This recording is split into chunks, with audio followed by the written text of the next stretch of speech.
là, on est en Green Fan Zone. C'est aussi improbable que ça puisse paraître. On est aux 24 heures du Mans, mais on se fait masser. On a des diagnostics de la peau. Enfin bon, bref, c'est hallucinatoire. Bonjour Mélanie, ça va bien? Très bien, merci. Et vous? Ça va super. Alors expliquez-nous un petit peu ce qui se passe là, parce que je vois des garçons avec des machines sur le visage. Exactement. Donc là, ils sont venus ici pour se faire nettoyer la peau avec une brosse nettoyante. On fait un diagnostic de peau et par la suite, on apporte une bonne hydratation. Donc là, aujourd'hui, on a majoritairement des hommes, parce que les 24 heures, forcément, ça touche beaucoup d'hommes que de femmes. Mais on prend quand même soin de la peau et de plus en plus d'hommes viennent nous voir. Les hommes deviennent coquets. Oh là là là là. Clairement Je coquets. vais aller leur demander comment ils sentent, un petit peu l'expérience. Hein. Voilà. Bonjour. C'est quoi votre petit nom? William. William, il vient d'où William? Bordeaux. Ah ouais, quand même, Bordeaux. On fait la route. Fan d'automobile, évidemment. Auto, ouais, fan, ouais. Okay. Alors, là, parlez-moi de votre expérience. Que vous venez aux 24 heures du Mans voir des bagnoles, mais vous vous faites masser la peau, quoi. Alors, on a été embarqués. Il faut remettre les choses dans leur contexte. On a été embarqués, on n'a rien demandé. Mais ouais, c'est sympa. On découvre comment la peau, on peut la restimuler. Du coup, ça fait du bien ou pas? pour l'instant, je sens pas de différence, mais je pense que oui. Je pense que dans le terme, ça va faire du bien, oui. Vous n'êtes pas un bon vendeur, hein, vous, William. Hein, je suis désolée, mais. Non, je suis pas commercial. C'est votre amoureuse qui vous a dit de faire ça? J'en ai pas. Bon bah écoutez, c'est un cœur à prendre William, hein, mesdemoiselles, les téléspectatrices. Alors, et vous, comment vous vous appelez? Tristan. Et alors Tristan, l'expérience avec la machine? Ça rafraîchit vu qu'il fait chaud, Ouais. ça rafraîchit, ça fait du bien. Et donc même combat que le copain, vous connaissez en fait? Oui, c'est ça, on est de Bordeaux aussi, on est amené par les filles qui sont là-bas, qui font déjà le... Qui se cachent, qui se moquent de vous quoi. Ouais, mais qui l'ont fait juste avant, du coup elle nous a amené juste ici avant. Et du coup on va se faire couper les cheveux juste après, donc on en profite à fond. Ah ouais, donc vous venez aux 24 heures du Mans pour vous faire couper les cheveux et vous faire masser le visage. Non, Quoi. exactement. Vous êtes bizarre hein, à Bordeaux. Hein. Les Bordelais sont très très étranges. Hein. Bonjour, comment ça s'appelle? Pierre-Vincent. Pierre-Vincent, excusez-moi du peu, très cher. Alors Pierre-Vincent, comment ça se passe au niveau de l'expérience cutanée? Très bien, on l'a fait sur la moitié du visage, donc la moitié frais, ça fait du bien. Ah oui, la moitié seulement vous, mais c'est conceptuel. Ah oui, c'est spécial, ouais. Donc on est comme les copains, c'est-à-dire qu'on vient aux 24 heures du Mans et on se fait masser, on se fait pouponner. Quoi. Ouais, voilà, exactement, ça fait du bien. Quand il fait chaud comme ça fait du bien. C'est sûr qu'il fait chaud, je suis en eau. D'ailleurs, vous avez vu, j'ai fait tomber la veste. Hein. Bon, bah merci, je vous laisse à vos expériences. Hein. Bon, voilà, merci messieurs. Hein. Bon retour à Bordeaux. Bon, on continue notre petite balade. Alors, le massage, on va peut-être pas déranger les gens en train de se faire masser. On va aller voir les barbeurs, tiens. Maintenant, on se retrouve chez le barbeur. Non, mais c'est improbable. Les 24 heures du Mans et on est chez le barbeur. Comment un barbeur sort? Bonjour Gauthier, ça va bien? Bonjour, oui, ça va très bien, merci. Je veux pas que vous coupiez le jeune homme quand même parce qu'il est en train de raser Gauthier. Comment un barbeur se retrouve aux 24 heures du Mans? C'est quand même improbable. On est dans la fan green zone, je sais. Alors, nous, on était déjà présents sur Le Mans Classique. Donc, à force de collaboration, on a eu l'opportunité de faire les 24 heures moto déjà. Et là, voiture. Vous êtes fan d'automobile, vous? De voiture, de moto? Alors, moi, je m'y connais pas trop en mécanique. Moi, je suis plus tondeuse. Donc, C'est pas mal aussi. c'est pas mal aussi. Et j'adore ça. J'adore le son que ça fait. Après, je trouve que l'électrique, je suis moyen chaud, mais après, c'est... Question de goût, quoi. Voilà, c'est ça. Et vous, bonjour, vous vous appelez comment? Alban. Et alors, Alban, il est du Mans, il est... J'ai été en études ici pendant un an, là, je m'en vais bientôt. D'accord. Et alors, on vient se faire couper les cheveux gratos aux 24 heures du Mans, quoi. Ouais, c'est parfait, c'est le bon moment, donc c'est super. Et on est là depuis quand? Moi, je suis là toute la semaine, j'ai été là toute la semaine. Ok, donc on est là jusqu'à demain, quoi. Exactement. Donc on profite, on se fait papouiller, c'est normal. Super. Bon, je vous laisse profiter alors. Merci. Travaillez bien, merci Gauthier. Alors on est toujours dans la fan green zone et alors là, tout à l'heure on a parlé d'énergie propre, de voitures à hydrogène, d'énergie de demain, voilà, de mobilité hybride. Et je vois un très joli bateau. Bonjour Louis, ça va bien? Bonjour, très bien et vous, merci. Alors qu'est-ce que vous pouvez nous dire de cette maquette, de ce bateau qui existe vraiment hein?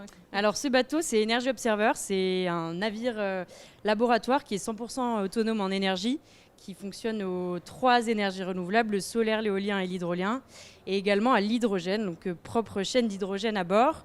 Donc il est 100% autonome, pas d'émissions de CO2, pas d'émissions de particules et pas de pollution sonore non plus parce qu'il est très silencieux. Donc voilà, c'est un projet qui a émergé en 2013 et le bateau a été mis à l'eau en 2017 déjà, donc à Saint-Malo. Qui est à l'origine de ce projet? Victorien Russard, donc, que vous avez peut-être croisé déjà plus tôt dans la journée, qui a fait un tour justement de circuit avec avec Monsieur Fillon dans H24. Dans l'H24, exactement. La voiture à hydrogène, donc. Et donc voilà, ce bateau, il fait le tour du monde. L'objectif, voilà, c'était c'est de sensibiliser et de montrer que la navigation avec des énergies renouvelables et la décarbonation du transport maritime peuvent être possibles. Et donc notre bateau, il est actuellement au Vietnam, là. Ah, super, où ça au Vietnam? Il va arriver sur l'île de Phu Quoc et ensuite on passera une dizaine de jours à Ho Chi Minh. Ah, sympa Ho Chi Minh, c'est super sympa. Au Saigon pour les plus anciens. Bon, on l'a bien compris, donc vraiment l'écologie est au cœur des préoccupations des 24 heures du Mans, que ce soit donc dans l'aviation, dans les bateaux, partout, quoi, dans les voitures. Et dans la mobilité en général. Voilà. Bah, écoutez, merci beaucoup Louise pour ce petit éclairage et nous on continue notre petit circuit. Merci. Tout à l'heure je vous l'ai dit, on était plutôt confortable au réceptif des Pays de la Loire. Alors moi j'ai bien envie de retourner voir ce qui s'y passe, qu'est-ce que vous en pensez? Puis en plus, je crois que j'aperçois la présidente du conseil régional, Christelle Morancet. Vous me suivez? Je suis donc avec Christelle Morancet. Bonjour, ça va bien, chère présidente? Oui, tout va bien. La semaine des 24 heures, le jour des 24 heures, forcément, c'est un moment fort, important pour la ville du Mans, pour la Sarthe et surtout pour la région des Pays de la Loire. Alors justement, là, on a parlé, nous, dans l'émission toute de la journée qui se déroule. Mais en revanche, je crois savoir qu'il s'est passé plein de choses cette semaine, à votre niveau. Oui, moi je veux vraiment faire profiter un maximum d'habitants de la région des Pays de la Loire de ce bel événement qui fait rayonner bien évidemment l'ensemble de la région. Et on a eu des jeunes lycéens à travers toute la région qui sont venus d'abord sur le stand, qui sont venus également visiter nos entreprises qui ont un lien avec l'automobile. Donc l'idée c'est de susciter des vocations? Oui, et puis voilà, de montrer l'excellence. Parce que quand on est dans une filière automobile ou pas, il y avait également des voies générales. La voie générale, c'est de montrer ce que c'est le Mans, toute cette belle filière d'excellence et que l'automobile aussi a un bel avenir, notamment avec l'hydrogène ou avec d'autres motorisations. Parce que ici, c'est un grand laboratoire de recherche et de développement et d'innovation. Oui, on en a parlé ce matin du coup avec un des élus, Roland Marion, qui nous a bien expliqué un petit peu comment vous positionnez par rapport à tout ça, l'écologie, l'hydrogène, très intéressant. Oui, tout à fait. Je pense qu'on est dans un tournant et puis c'est surtout montrer que cette belle course, elle rayonne au niveau mondial, mais il faut aussi la faire connaître à l'ensemble des habitants de la région. Mais écoutez, merci cher président, je sais que vous êtes très occupé, vous êtes très demandé, on vous attend au Maine Libre, etc. Donc je vous laisse, mais merci d'avoir pris le temps d'être avec nous aujourd'hui. Merci à vous et surtout une belle course à tout le monde. Merci. Alors là, nous sommes avec Grégory. Vous avez une chance absolument hallucinante, chers téléspectateurs, puisqu'on est dans un endroit où personne n'a accès, à part évidemment les professionnels. Et c'est là où se passent toutes les images qui sont diffusées dans le monde entier, arrivent ici en fait du circuit. Donc bonjour Grégory, ça va bien? Bonjour Amanda, ça va très bien. Alors on se trouve où ici exactement dans cette pièce-là? On est dans un sas. Alors on dit qu'on est dans le sas de la régie finale des 24 heures. Voilà, donc ici en fait c'est le sas pour pouvoir protéger la réalisation qui est cachée derrière, qui a besoin d'être calfeutrée, qui a besoin de calme, etc. Et donc ce qui se passe ici, on entend une voix derrière, c'est la voix du réalisateur qui est en train de raconter l'histoire des 24 heures. D'accord ? C'est un petit showroom en fait pour montrer à des invités comment ça se passe, parce que c'est quand même un dispositif très très très impressionnant. Il y a très peu de dispositifs comme ça à travers le monde. Il faut savoir qu'en fait AMP Visual, qui est le prestataire technique qui vient mettre en place toute la captation des caméras pour raconter l'histoire des 24 heures du Mans. Combien y a-t-il de caméras d'ailleurs à ce propos? À peu près 90 voire 100 si on compte les ONG et les HF, etc. Donc ce qui se passe, c'est que sur le mur de l'autre côté, on a à peu près toutes les caméras qui tournent sur toutes les voitures. Il faut savoir qu'au 24 heures du Mans, il y a 4 catégories. Donc potentiellement 4 histoires à raconter, parce que chaque catégorie concourt pour être premier de sa catégorie, etc. Donc le réalisateur décide à un moment donné de se dire tiens, on va se concentrer sur la catégorie hypercar. Il va suivre la tête, la première, la deuxième, la troisième, voir si la quatrième remonte la troisième, etc. et raconter des histoires. Donc il a des on-board. Les on-board, c'est les caméras embarquées. Il a des caméras HF qui sont dans les box de ses équipes, de ses teams. Et quand il se passe quelque chose avec la caméra sur la piste et une voiture, etc., si par exemple il y a une sortie de piste ou il y a quelque chose qui double ou une crevaison, etc., toc, direct, la réalisation peut aller raconter tout de suite ce qui se passe dans le box parce qu'il y a une caméra HF qui est là et qui voit en fait les mécanos en train de s'affairer, attention la voiture va rentrer, etc. On va pouvoir, préparer en fait le suspense, etc. La voiture, est-ce qu'elle va arriver jusqu'au box? Est-ce qu'elle va pouvoir repartir? En combien de temps ils vont réparer, etc., etc. Où il va y avoir un changement de pilote, où il va y avoir un pit stop. Un pit stop, en fait, c'est un arrêt au stand avec refueling, on remet de l'essence, on change les pneus s'il y a besoin. S'il y a par exemple changement de météo, on change les pneus, on met des pneus pluie, on met plus des pneus slick, etc. Et ça, ces histoires-là sont les mêmes à peu près dans toutes les catégories. Que ce soit en hypercar, ce soit en LMP2, ce soit en GT ou en GT amateur.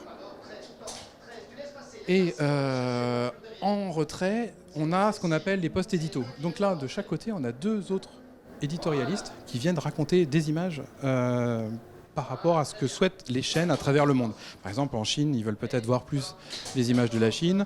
Au Japon, plus le Japon. Aux États-Unis, ils veulent voir de la Glickenhaus, voir d'autres teams. Au Grande-Bretagne, peut-être des United, etc., etc. Et puis en fait, en autre amont, on a des recs qui se font spécifiques, etc., pour des demandes annexes, etc. À côté de ça, on a des cars régies, qui eux ont ce qu'on appelle les postes ralentis. Il faut savoir qu'à côté, il y a un car régie qui normalement est le car régie général, où ils ont tout démonté, ils ont installé les ralentis, et on a à peu près 10 postes de ralenti. Chaque poste de ralenti s'occupe de 4 caméras. 4 caméras. Et ces 4 caméras, en fait, permettent d'avoir des ralentis. Il y a un chef des ralentis qui dit, tiens, il faut des ralentis sur telle ou telle ou telle ou telle ou telle caméra, et ça doit répondre du tac au tac, etc. Et il y a un côté, il y a un quart d'habillage qui lui crée tout l'habillage graphique que l'on voit, en fait, quand nous on dit top synthé à la régie de Le Mans Télévision, et bien ici c'est top gros synthé. Voilà. En fait, le réalisateur, c'est le chef d'orchestre et tous les techniciens sont sur le pont, sur le coup, les cadreurs, tout ça, pour avoir vraiment l'image à la seconde près, en fait. Exactement, c'est ça. Tout le monde est sur le qui-vive, etc. Et ça, pendant 24 heures.